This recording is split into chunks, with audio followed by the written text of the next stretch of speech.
No. No, I mean, it's just racing. I mean, sometimes, stuff happens. We're all on the limit of everything.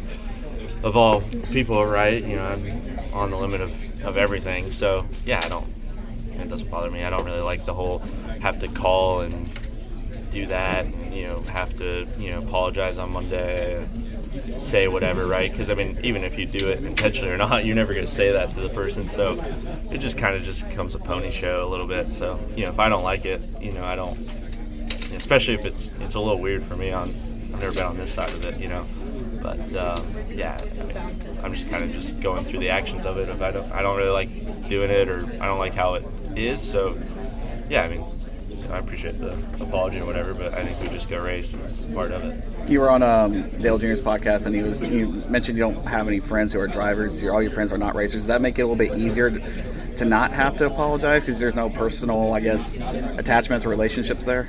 Sure.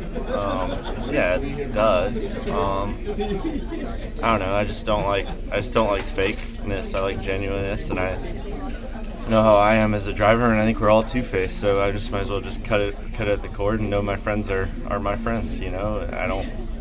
It's always just awkward when you're on the limits and you run into your friends and whatever. And I've just had that from quarter midgets and everything. And you race your friends differently. I mean, I do it on iRacing even. Like, I don't sometimes like racing my friends because sometimes they want me to push them or do everything, and it just reminds me of just like, man, imagine if we were doing it and where our jobs are at stake and we investment money and everything. We're doing we have that feeling of that when it means nothing on a video game. So it's a lot easier to know my friends are in my circle, and we just go racing. Like, that's it. I don't need anyone.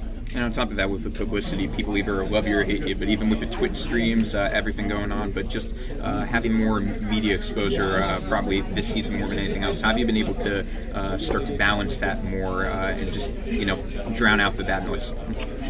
I've never had to.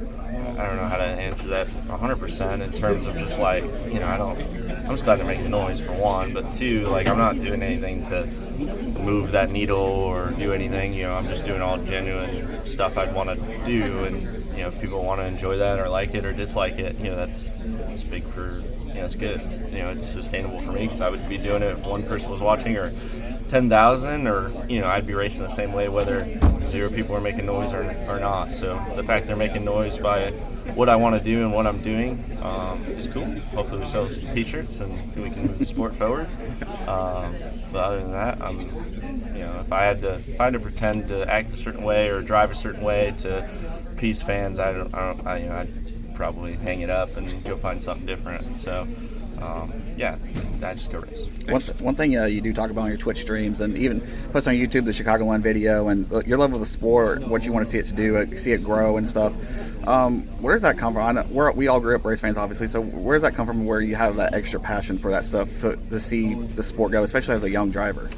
Well, I mean, I was a fan right towards the end of like the peak, right? So you kind of see it taper off a little bit, and I always dreamt of racing in it at its peak. So, I want to do something to get it back there, or at least I just want to, give my input, or, I'm such a fan of everything. So, if I hit away, or, if I wanted to be the driver or be the person that I would want to be a fan of. So, show I care, show I'm invested, what I'm actually passionate about, what I think the sport should go or direction, and where I should think everything, should go in our cars, and, how I want to race, and just win at all costs type of deal.